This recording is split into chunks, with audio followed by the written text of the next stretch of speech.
세아가, 이리 와봐라. 어머님, 어디 불편한 데 있으세요? 시어머니는 말기암이었고 병원 치료를 포기하고 집에서 지내는 중이었습니다. 암 투병 생활하는 동안 많은 눈물을 흘렸는데 이젠 마음의 준비를 다 하기도 했고 시어머니가 우는 모습이 보기 싫다고 하셔서 아주 평범하게 시어머니를 대했답니다.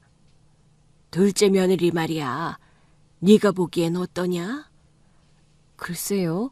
서방님이 좋다고 하니까 그냥 저도 예뻐 보이는 것 같은데요. 세아가, 뭔가 이상하다. 네가 뒤를 좀 캐내줬으면 해. 어머님, 설마 사기꾼일까 봐요? 그런 게 아니라 분명히 뭔가 있어. 결혼을 시키긴 했는데 뭔가 느낌이 싸해. 세아가, 네가 좀 알아봐 줘라. 어머님이 그렇게까지 말씀하시니 꼭 알아볼게요. 힘이 들었는지 저에게 그런 부탁을 하시더라고요. 예비동서는 얼굴도 예쁘고 참한 사람이었어요. 부모님 두 분은 돌아가셔서 가족이 없고 직업은 평범한 회사원이었습니다. 몇 번 얼굴을 보았는데 시어머니 말씀대로 싸한 느낌을 받은 적은 없었는데 시어머니는 깨름직한 게 있다며 반드시 알아보고 일러주라고 하셨어요. 이제 사실 날이 얼마 남지 않았으니 시어머니의 부탁을 1번으로 정해놓고 동서를 감시하기 시작했습니다. 평일 오전 식당으로 출근하는 길에 동서의 신혼집이 보여 잠시 주춤했어요. 그런데 타이밍이 딱 맞게 동서가 나오더군요. 출근을 잘하나 보려고 뒤를 미행하기 시작했습니다. 버스를 타길래 저도 따라 탔고 고개를 돌려 눈치를 보다가 동서가 내릴 때 따라 내렸답니다. 그런데 어디로 갔는지 보이지 않더라고요. 놓쳐버렸구나 하고 아쉬우며 한숨을 내쉬는데 동서가 제 등 뒤에서 톡톡 건드리더군요. 형님, 뭐 하세요? 어? 동서, 여기 웬일이야? 미행을 들킨 것 같은데 최대한 자연스럽게 연기를 했습니다. 형님, 저 미행하셨죠? 미행? 아니, 그게 무슨 소리야. 집 앞에서부터 쫓아오셨잖아요. 버스도 따라 타셨고.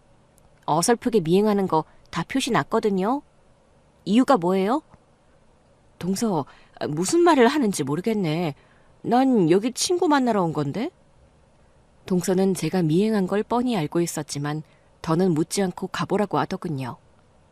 그럼 친구 잘 만나고 가세요. 저도 이만 가볼게요. 그런데 동서, 회사가 이 근처가 아니잖아. 외근이에요.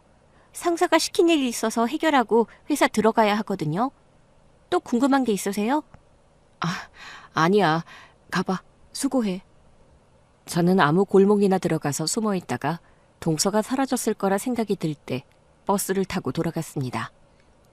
식당에 늦게 출근했더니 직원들이 웬일로 늦게 출근했냐고 묻더군요. 사장님도 지각을 해요? 별일이네요. 일이 좀 있어서요. 영업 준비는 다 됐죠? 며칠 뒤 시어머니가 위독해져서 병원으로 급히 향했습니다. 세아가, 알아봤니? 뭘요, 어머님? 둘째 며느리 말이야. 그게 아직이요. 때를 기다리고 있어요. 꼭 알아보거라. 내가 떠나도 반드시. 시어머니는 당신의 몸보다 동서가 어떤 사람인지, 뭘 감추고 있는지가 더 중요하셨는지 연신 경고했습니다. 시어머니는 그날 밤에 돌아가셨고 장례식을 치르게 되었습니다.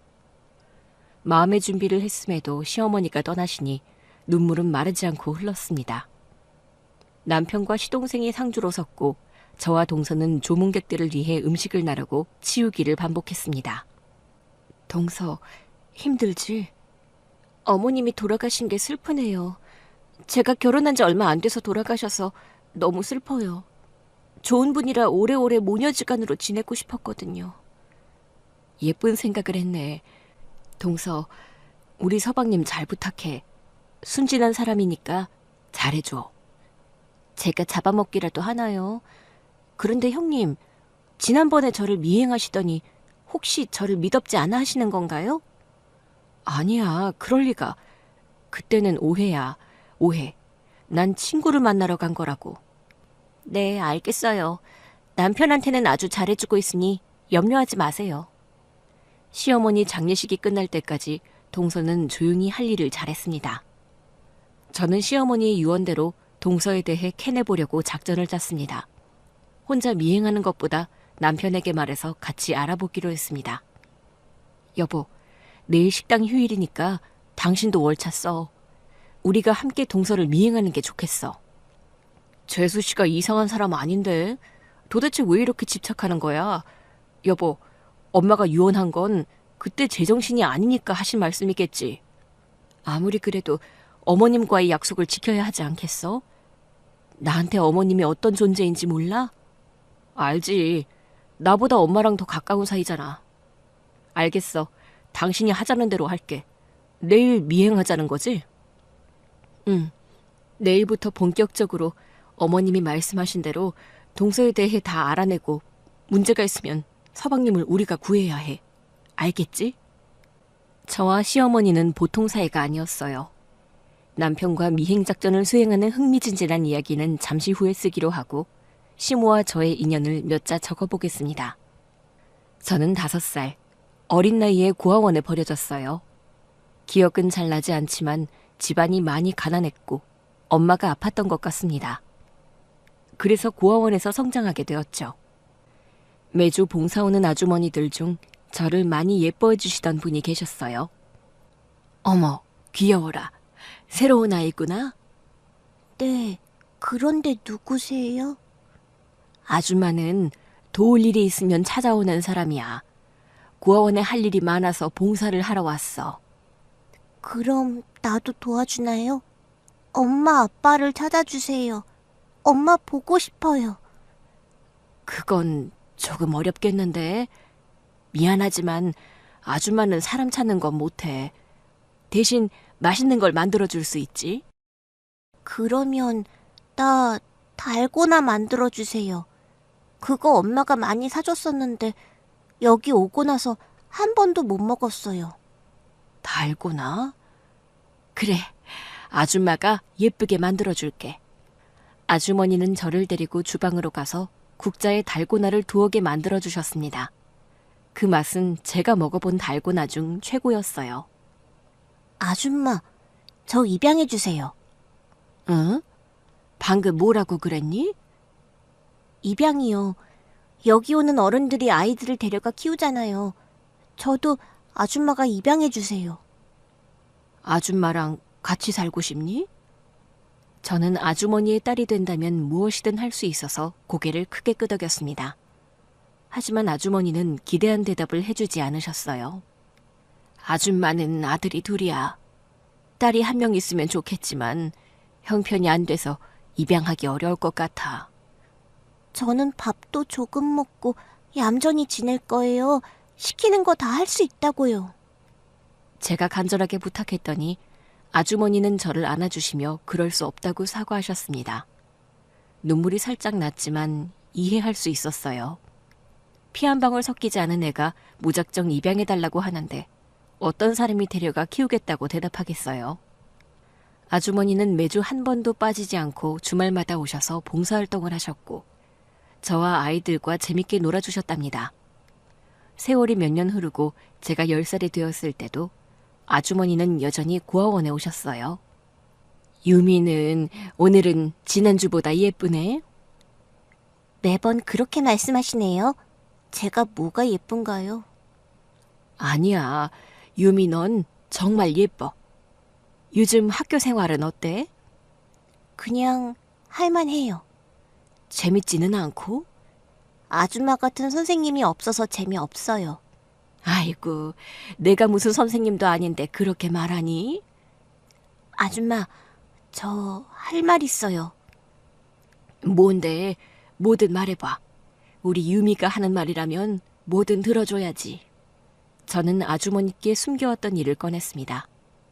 얼마 전부터 저를 입양하겠다고 자주 찾아온 부부가 있었는데 저에게 지극정성으로 대해서 그분들과 가족이 되기로 했답니다. 입양 가기로 결정했다고 말씀드리니 아주머니가 안아주시며 눈물을 흘리셨어요. 잘 가라, 유미야. 새 부모님과 잘 지내고 건강하고 아프지 마. 아줌마가 저를 입양하면 더 좋았을 텐데 아쉬워요. 아니야. 양부모님들이 잘 키워줄 거야. 아줌마보다 훨씬 더 좋은 분들일 거야. 우리 이젠 함께할 시간이 없어졌네. 나중에 놀러와. 언제나 아줌마는 여기 있을 테니까. 그렇게 아주머니와 작별 인사를 하고 양부모님 댁에 가서 살기 시작했습니다. 새엄마는 집에서 살림을 하셨고 새아빠는 사업을 하시는 분이었어요. 집도 아주 넓고 좋았고 제 방도 공주님 방처럼 잘 꾸며져 있었답니다.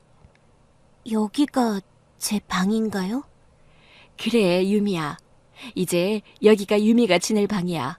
마음에 드니? 네, 엄마. 너무 마음에 들어요. 엄마는 굉장히 예쁘고 친절한 분이셨어요.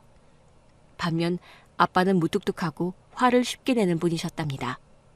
제가 학교 끝나고 놀이터에서 놀다가 조금 늦게 들어갔더니 아빠가 크게 혼을 내셨답니다. 너 학교에서 올 시간이 한참 지났는데 왜 이제야 오는 거냐? 놀이터에서 놀다가요. 내가 학교 끝나면 집에 와서 숙제부터 하라고 하지 않았냐? 너? 내 말이 우스운 거야? 아니요. 애들이 놀자고 해서 조금만 놀다가 오려고 했어요. 끝까지 잘못했다는 소리를 안 하는구나. 넌 혼 좀 놔야겠다. 벽 보고 손 들고 서 있어. 벌을 서는 동안 아빠는 다들리게 짜증을 내셨어요. 마누라는 왜 입양 따위를 하자고 해서 저런 걸 주워온 거야? 봐도 정이 안 가네. 에휴. 엄마는 아빠한테 대들지 못했어요. 제가 벌을 서면 가만히 지켜보다가 벌이 끝나면 제 방으로 오셔서 괜찮니? 엄마가 지켜줘야 하는데 미안하다 등등 위로의 말씀을 하셨답니다. 아빠는 이 가정에서 군림한 왕이니 저나 엄마나 감히 대들지 못했습니다. 3년 뒤 초등학교 6학년이 되자 집안에 큰 위기가 닥쳤어요. 부모님이 여러 갈등이 있는 건 알고 있었는데 이혼장에 도장을 찍고 남남이 되겠다고 하는 걸 듣게 되었답니다. 우리 유미는 내가 키울 능력이 없으니까 당신이 키워주세요. 당신이 그때 데리고 오자고 하지만 않았어도 내가 속 썩는 일은 없었을 거 아니야. 그렇게 키우기 싫으면 제가 데리고 갈게요. 됐어. 매달 양육비 달라고 전화하려고? 당신 목소리도 듣기 싫으니 그냥 내가 유미를 키울 거야. 부모님은 어떤 이유로 이혼하는지 저에게 말씀해 주지 않으셨어요. 다만 엄마가 집을 나가면서 저에게 엄청 미안해 하셨습니다. 유미야, 엄마한테 자주 연락해? 엄마, 나 엄마 따라가면 안 돼요? 여기서 사는 게 너한테 훨씬 좋을 거야. 자주 찾아올게. 가지 말라고 붙잡고 싶었지만 아빠가 보고 있어서 속삭이듯 인사를 하고 엄마를 보내드렸습니다. 그리고 아빠는 일주일 만에 새로운 여자를 집에 데리고 왔어요. 야, 네 새엄마다. 앞으로 잘해라. 오빠가 말한 걔야? 구하원에서 데리고 왔다는? 얼굴이 딱 청구석에서 온 애 같네. 야, 너 몇 살이니? 13살이요. 내년에 중학생이네. 너 내 신경 건드리는 일은 없도록 해라. 조용히 쥐 죽은 듯이 지내. 알았어? 네. 제가 할 수 있는 건 알겠다는 대답과 두 분의 신경을 건드리지 않고 조용히 공부만 하는 것이었습니다. 그런데 새엄마는 제가 마음에 들지 않는다고 매일 괴롭히려고 시비를 걸었어요. 넌 어떻게 주는 밥만 처먹고 사니? 나 힘드니까 네가 살림 좀 해라. 학교 다녀오면 네가 이 넓은 집을 좀 치워. 네? 저는 공부를 해야 하는데요.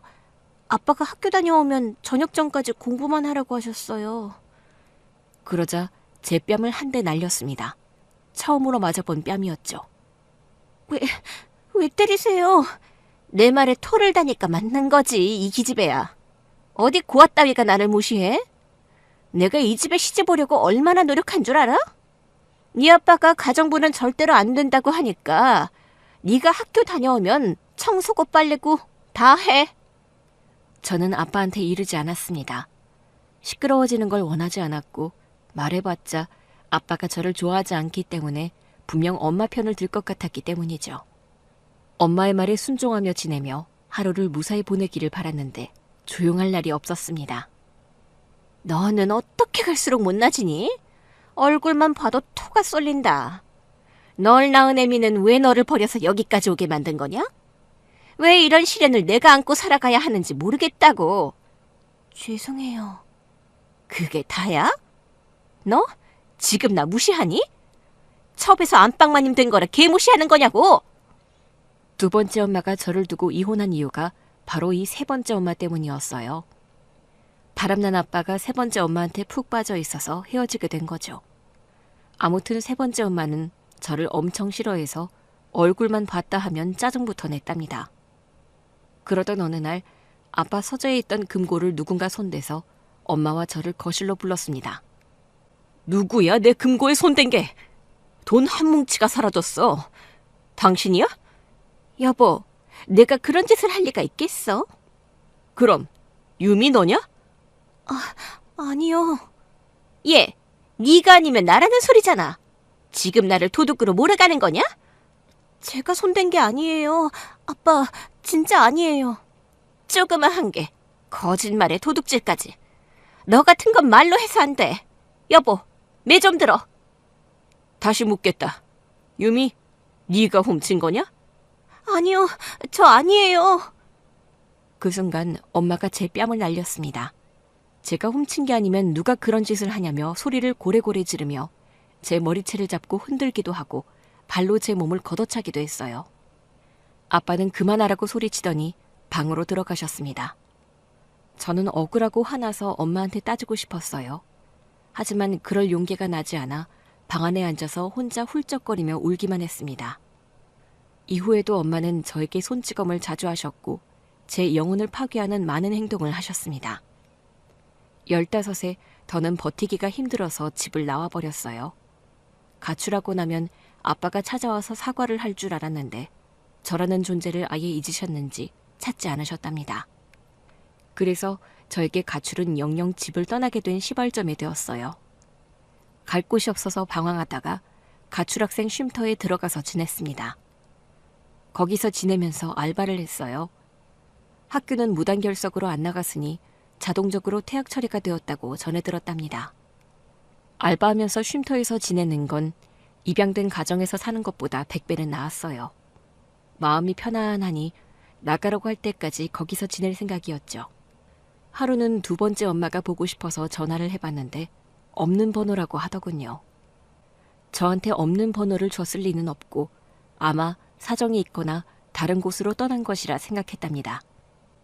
19살 때까지 가출 청소년 쉼터에서 지내다가 모아둔 돈으로 독립했어요. 원룸을 얻고 식당에 면접을 보고 취직했답니다. 사장님 부부는 성격이 좋은 분들이라 일하는 데 어려움은 없었어요. 장사도 잘 되고 월급도 잘 나와서 아무런 불만이 없었죠. 그런데 해가 바뀌니 여자 사장님이 많이 아프셔서 음식 맛이 덜하게 되어 손님이 절반으로 줄었어요. 그래서 사장님 부부는 식당을 다른 사람에게 넘기고 시골로 떠나셨답니다. 저도 저절로 일자리를 잃은 거라 생각하고 마지막으로 가게 정리를 하고 있었어요.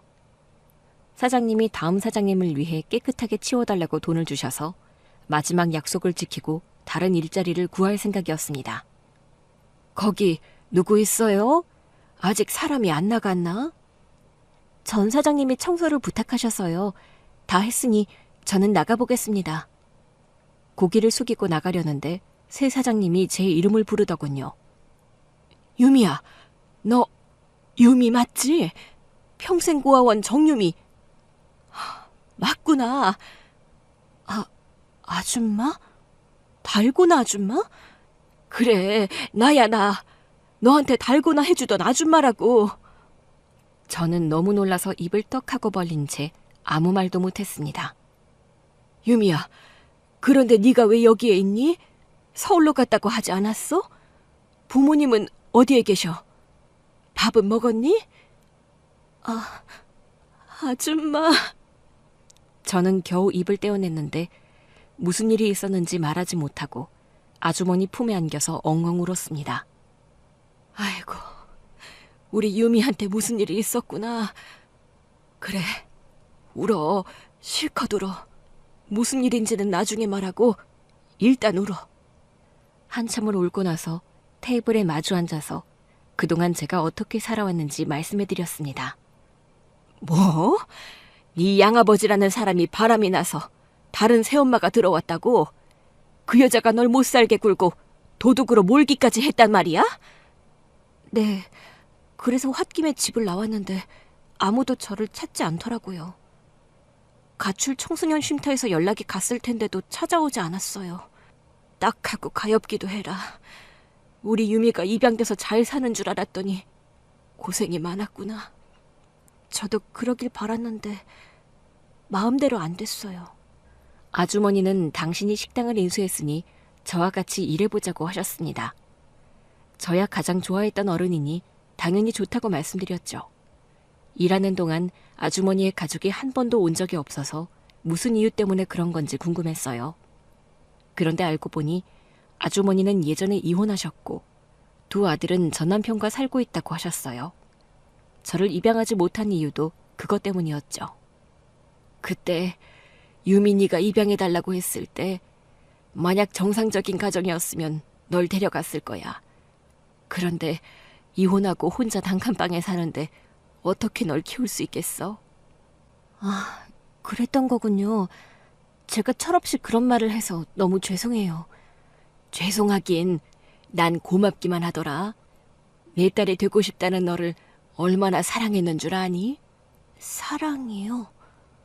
그래, 유미 너는 존재 자체가 빛이 나는 아이라 저절로 마음이 갔는데 착하고 날 잘 따르기까지 하니 사랑할 수밖에 없었지. 아무튼 돌고 돌아서 이렇게 나랑 같이 일을 하게 됐네. 우리 인연이긴 한가 보다. 아주머니는 사적인 이야기를 다 털어놓으셨고 저를 입양하고 싶었는데 그러지 못한 이유까지 다 말씀해 주셨답니다. 아주머니와는 모녀처럼 가깝게 잘 지냈고 새로 오픈한 식당도 장사가 잘 돼서 만족하는 일상을 보냈답니다. 세월은 10년이 흘렀고 여전히 아주머니와 둘이 같이 일했습니다. 그러던 어느 날 아주머니의 두 아들이 찾아왔어요. 아주 오랜만에 보는 거라서 그런지 아주머니는 오열하면서 두 아들을 껴안았답니다. 내 새끼들 그동안 잘 지냈니? 이 엄마가 미안하다. 찾아가지 못해 미안해. 엄마, 상황이 그런 걸 어떻게 하겠어요. 아버지랑 새엄마랑 살고 있었고 아버지가 엄마를 못 만나게 하니 어쩔 수 없었잖아요. 저희가 더 빨리 엄마를 찾았어야 했는데 너무 늦게 와서 죄송합니다. 그럼 우리 앞으로 자주 볼 수 있는 거니? 엄마, 아버지랑 새엄마가 사고로 돌아가신 뒤 벌써 반년이 지났어요. 들어보니 안 좋은 일이 겹쳐 있더군요. 아무튼 두 아들은 아주머니와 모자지간으로 자주 얼굴 보면서 지내겠다고 했습니다. 두 아들은 자주 식당에 와서 일손을 돕기도 했고 아주머니를 모시고 여행도 다녀왔어요. 그리고 몇 년 뒤 아주머니 큰아들이 중대 발표를 한다고 식당 마감을 하고 한자리에 모였습니다. 엄마, 저 결혼하려고요. 뭐? 결혼? 너 만나는 아가씨가 있었냐? 어떤 여자야? 네, 엄마도 아는 사람이에요. 유미요. 저는 고개를 숙이고 아주머니 앞에 섰습니다. 저와 아주머니 아들은 서로 사랑에 빠졌고 결혼까지 하기로 했답니다. 아주머니, 죄송해요. 유미야, 네가 내 큰아들이랑 결혼한다고? 이게 웬일이니? 드디어 우리가 호적상 가족이 되겠구나. 널 입양하지 못했지만 이렇게라도 한 식구가 된다고 하니 너무너무 기쁘다. 아주머니, 절 허락해 주시는 거예요? 그럼 당연하지. 다른 사람도 아니고 유미라면 당장 허락해야지. 유미야, 고맙다. 내 아들과 결혼해줘서 고마워. 유미야, 내가 뭘 했어. 엄마가 기뻐할 거라고 했잖아. 아주머니와의 인연은 더 심오하고 깊어졌습니다. 이젠 아주머니가 아니라 어머님이라고 부르게 되었네요. 저의 고부 사이는 부부 사이보다 훨씬 더 가까워서 남편이 질투할 정도였답니다. 당신 나랑 결혼한 거야? 엄마랑 결혼한 거야? 오늘 엄마 집에 가서 잔다고? 어머님이 편찮은 것 같아서 내가 옆에 있어드리는 게 좋을 것 같아. 우리 엄마 괜찮거든. 우리 신혼인데 그렇게 엄마 집에 자주 가면 어떡하냐? 그럼 같이 갈까? 정말 못 말린다. 그래, 가자, 가. 같이 엄마 집 가서 자자. 남편이 시샘을 하긴 했지만 시어머니가 진짜 건강이 좋지 않으셨어요. 기침을 끊임없이 하셨고 열이 시도 때도 없이 올라서 응급실에 자주 다녀왔답니다. 식당을 저에게 맡기고 쉬는 날도 덜어 있기는 했죠. 3년 뒤 시어머니는 폐암 진단을 받게 되어 투병 생활을 하셔야 했답니다. 어머님, 암이라뇨? 말도 안 돼요. 폐렴이 다 낫고 더는 걱정 안 해도 된다고 했는데 갑자기 암이라뇨. 세아가, 미안하다. 나도 이럴 줄 몰랐다. 어머님, 제가 옆에서 잘 돌볼게요. 어머님이 다 나을 수 있도록 최선을 다할게요. 우리 유미는 복도 없지. 내가 4번째 엄마가 되어주기로 했는데 나마저 실망시키는구나. 미안하다. 미안해하지 말고 낫기나 하세요. 난 어머님을 절대로 잃을 수가 없어요. 시어머니의 병이 빨리 낫길 기도하며 지냈는데 병세는 더 악화되었고 병원에서 손쓸 수 없는 수준으로 커졌답니다. 그래서 어머님은 병원 치료를 포기하고 약만 복용하면서 집에서 지내셨어요. 얼마나 많이 울면서 지냈는지 매일매일이 상갓집 같았답니다. 시어머니는 저에게 그만 좀 울라고 부탁하셨고 저도 마음의 준비가 되었는지 어느 순간부터는 눈물이 나지 않았어요. 그저 시어머니가 편히 지내시다가 떠나실 수 있게 슬픈 얼굴은 하지 않았답니다. 그러던 중 시동생이 연애하던 여자를 시댁에 데리고 왔어요. 엄마, 형수님, 제 여자친구예요. 우리 둘째가 아가씨를 데리고 왔다고? 참 예쁘기도 하네. 그런데 어디서 많이 본 것 같은데? 예뻐서 연예인 닮았다는 이야기 많이 들어. 아마 텔레비전에서 본 연예인이랑 닮아서 본 것 같은 기분일 거야. 녀석, 좋아 죽네. 결혼할 생각이냐? 엄마한테 장가가는 모습을 보여드리고 싶은데 어때? 나야 좋지. 우리 아들들이 짝을 다 찾았으니 이젠 여한이 없겠네. 시댁에 찾아온 시동생과 예비동서는 결혼식을 올리지 않고 살림만 차렸답니다. 시어머니가 예식장에 갈 수도 없는 상황이니 조용히 결혼을 하고 지내기로 했어요. 그리고 시모가 저에게 동서가 싸한 느낌이 든다고 꼭 뒤를 캐서 어떤 사람인지 알아내라고 말씀하신 겁니다. 세상을 떠나기 전에 마지막 유언으로 말이죠. 다시 동서를 미행하는 작전의 순간으로 돌아와서 이야기를 써보겠습니다. 남편이 월차를 냈고 저는 식당을 직원에게 맡기고 동서의 뒤를 밟았습니다. 신혼집에서 나오는 동서를 남편이 지인에게 빌린 자동차로 뒤를 쫓았답니다. 버스를 타고 가길래 매 정류장마다 내리는지 확인해가면서 미행했는데 동서가 다니는 회사에서 한참 떨어진 정류장에서 내리더라고요. 골목을 들어가자 남편이 바로 핸들을 틀어서 뒤를 쫓았죠. 이윽고 동서가 조용한 카페에 들어가서 차를 맞은편에 세웠습니다. 어머, 여보, 저기 남자 만나는 거 맞지? 이게 무슨 일이야? 여보, 재수 씨가 지금 바람을 피우는 거야? 우리가 미행하길 잘했네. 이 사실을 서방님에게 말하고 정리시키자. 여보, 그런데 만나서 아무것도 안 했잖아. 확실한 증거를 찾고 말하는 게 좋지 않겠어? 하긴 커피만 마시고 대화만 하네. 증거를 찾고 알려주는 게 낫겠지? 그럼 남자랑 어디론가 들어가야 하는데. 여보, 그냥 나오는데? 대화만 하고 나오잖아. 여보, 숙여. 저와 남편은 동서가 나오길래 차 안에서 얼굴을 숨겼습니다. 그리고 동서의 뒤를 다시 쫓아갔는데 회사로 가더군요. 출근 전에 남자를 만나는 건 정말 수상한 일이니 회사 끝나고 어딜 가는지 지켜보기로 했어요. 오후 6시까지 잠복하고 있다가 동서가 퇴근하고 나오는 걸 보고 바로 남편이 시동을 걸었습니다. 이번에는 어떤 남자와 식사를 하더군요. 아침에 본 남자가 아니었답니다. 그리고 그 남자와 헤어지더니 호텔로 들어가는 걸 보았습니다. 여보, 확실하네. 이번에는 호텔이야. 그러게. 안 되겠어. 동생을 불러야겠어. 현장을 같이 덮쳐버리자. 그이는 호텔 앞에서 시동생에게 연락해 아무것도 묻지도 따지지도 말고 빨리 오라고 연락했습니다. 20분 뒤에 시동생이 왔고 저희 부부는 얼른 호텔방으로 올라가자고 했어요. 여기에 왜 오라고 한 거예요? 여기 호텔에 동서가 있어요. 어떤 남자를 만나러 들어간 게 확실해요. 뭐라고요? 제 아내가요? 아니에요. 그럴 사람이 아닌데 무슨 소리를 하는 거예요? 두 사람 언제부터 여기에 있던 거예요? 아침부터 미행했어요. 어머님이 유언으로 저에게 동서에 대해 알아보라고 하셨어요. 뭔가 싸한 느낌이 있다고 하시면서요. 엄마가요? 엄마는 그런 말씀을 왜 하셨대? 제 아내 이상한 사람 아니에요. 두 사람 그만 돌아가요. 아니, 지금 서방님 아내가 호텔에 들어갔는데 그냥 가라고요? 서방님, 현장을 잡아야죠. 시동생은 혀를 차더니 앞장서서 호텔로 들어가더군요. 몇 호실인지도 모르면서 안으로 들어가더니 동서에게 전화를 걸더군요. 저희가 말렸지만 이미 연결이 되었고 통화하는 소리가 들리더라고요.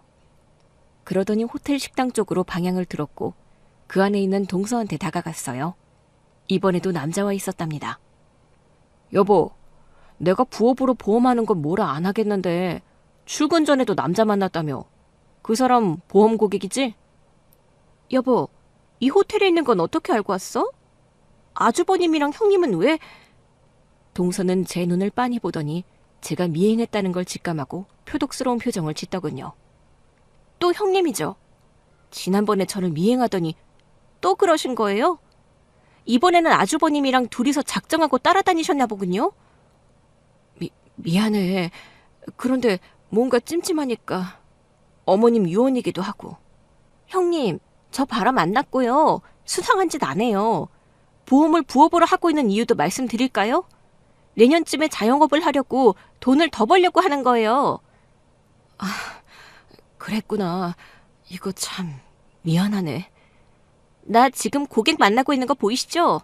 세 사람 그만 나가주세요. 저와 남편은 입을 닫고 나왔고 시동생은 짜증 가득한 얼굴로 나왔습니다. 저와 남편은 차를 타고 안에서 대화를 나눴습니다.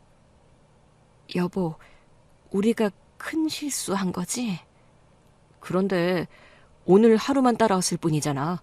다음에 무슨 짓을 할지 어떻게 알겠어? 듣고 보니 그러네. 어머님이 괜히 그런 말씀을 하신 게 아닐 텐데. 생각해보니 오늘 우리가 제대로 못 잡았을 뿐이잖아. 다른 날에 무슨 짓을 하는지 또 미행을 해보는 게 좋겠어.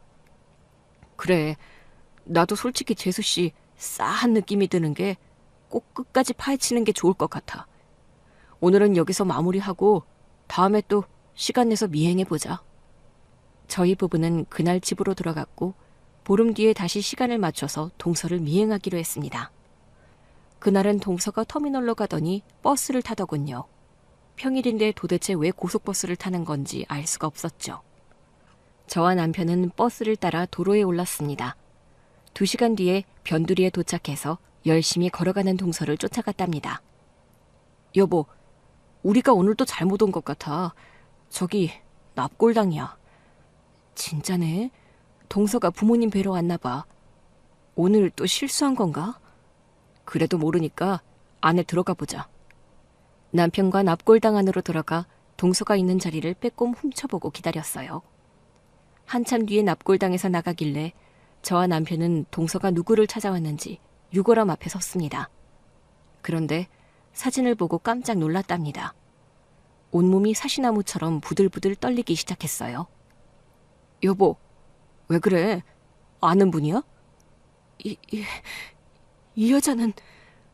그 순간 옆에서 동서의 얼굴이 튀어나왔어요. 또 나를 미행한 거예요? 두 분 대체 왜 이러는 거예요? 우리 엄마 보러 왔는데 또 내가 수상한 짓을 할 거라 생각하고 따라오셨어요? 동서, 이 여자랑 무슨 사이야? 저는 유골함 옆에 사진을 가리키며 물었습니다. 누구겠어요? 우리 엄마죠. 이럴 리가 없어. 말도 안 돼. 뭐가 말이 안 된다는 거예요? 내가 바람을 피우고 있어야 하는데 돌아가신 엄마를 보러 온 게 말이 안 된다는 건가요? 저는 오금이절에서 바닥에 주저앉고 말았습니다. 사진 속 여자는 제가 기억하는 친엄마였습니다. 한순간도 잊은 적이 없었습니다. 동서, 이 여자 나를 낳아준 친엄마야. 지금 생각해보니 나에게 동생이 있던 것도 기억나네. 내가 버려지기 전에 갓난아기가 집에 있었는데 그게 동서였어. 뭐라고요? 우리 엄마가 형님 엄마라고요? 지금 저 놀리는 거죠? 아니면 난감한 상황이니까 거짓말로 빠져나갈 생각인 거죠? 아니야. 진짜 나를 낳아주신 엄마야. 몸이 아파서 날 고아원에 맡긴 엄마라고. 분명히 기억해. 수원의 달동네 집에서 살았던 거. 수원 달동네? 그걸 어떻게 알았어요? 엄마와 내가 거기 살았던 거 그것까지 조사한 거예요? 아니야. 조사한 게 아니라 내 기억이라고. 어릴 적 기억이란 말이야. 시어머니가 느낌이 싸하고 어디서 많이 본 것 같다고 하신 이유는 아마 저를 닮았기 때문에 그렇게 느낀 것 같았습니다. 저 또한 동서에 대해 끝까지 파헤쳐서 어떤 사람인지 알고 싶었던 이유가 핏줄이 당겼기 때문인 것 같았죠. 동서와 남편은 놀라기도 하고 제 말을 믿지 못하는 것 같았습니다. 저는 엄마의 유골함 앞에 서서 말문을 열었습니다. 엄마, 날 고아원에 맡긴 날이 기억나. 아마 그때 몸이 안 좋았을 거야. 엄마의 입술은 시퍼렇고 온몸은 비쩍 말라 있었지. 내가 고아원에 들어가기 싫어하니까 10번만 차고 날 데려온다고 했을 거야. 맞지? 그때 엄마는 딸 둘을 혼자 키우기 힘들어서 날 포기하고 동생을 선택한 거야. 내 말이 다 맞지? 지금 뭐 하는 거예요? 왜 우리 엄마를 나쁜 사람으로 만들어요? 그만하지 못해요? 내가 장난하는 거로 보여? 거짓말하는 거로 보이냐고. 네 엄마가 날 버려서 내 인생은 빌어먹을 시궁창 같았어. 넌 엄마의 사랑을 받고 자랐겠지만 난 외로움 속에서 매일 눈물을 흘렸다고. 자, 다시 봐. 내 눈을 보라고. 형님, 사람을 착각한 것 같아요. 사진 한 장 가지고 형님의 어머니라고 판단하지 마세요. 분명히 잘못하신 거예요. 난 한 번도 언니가 있다는 말을 듣지 못했어요. 내가 12살에 돌아가신 엄마는 한 번도 다른 가족이 있다고 말씀하신 적 없다고요. 날 버리고 7년이나 더 사셨네? 그러면 날 7년 더 키워주지. 왜 버렸을까? 나한테 돈이 얼마나 들어간다고! 저는 분노했습니다. 확실히 제 엄마가 맞았으니 그럴만 했습니다. 동서는 제 몸을 밀며 자기 엄마한테 막말하지 말라고 경고하더군요. 이에 남편이 저희 두 사람을 말리며 누구의 말이 맞는지 알아볼 방법이 있다고 말을 꺼냈습니다. 이렇게 하면 되잖아. 유전자 검사. 그래, 그거 해보자. 만약 맞으면 동서 나한테 대든 거 사과해야 할 거야. 형님이야말로 아니면 우리 엄마한테 다시 와서 사과하셔야 할 겁니다. 기분 나쁘게 납골당을 나와 유전자 검사를 하러 갔어요. 결과가 나오려면 2주일은 걸린다고 해서 그동안 동서와는 연락 한 통 안 하고 지냈습니다. 보름 뒤 남편이 검사지를 받아왔고 동서와 시동생을 저희 집으로 불렀습니다. 자, 열어본다. 이건 틀릴 수 없는 거니까 어떤 결과가 나오더라도 받아들여야 해. 어서 열어보기나 해. 보나마나 아닐 겁니다. 어서 열어보세요. 봉투를 열어보았는데 자매가 맞았습니다. 제 말이 맞았답니다. 맞네, 맞아. 내가 내 동생이랑 동서지간이 됐네. 참, 기가 막힌 일이야. 우리 어머님이 왜 그렇게 동서한테 집착했는지 이제야 알겠네.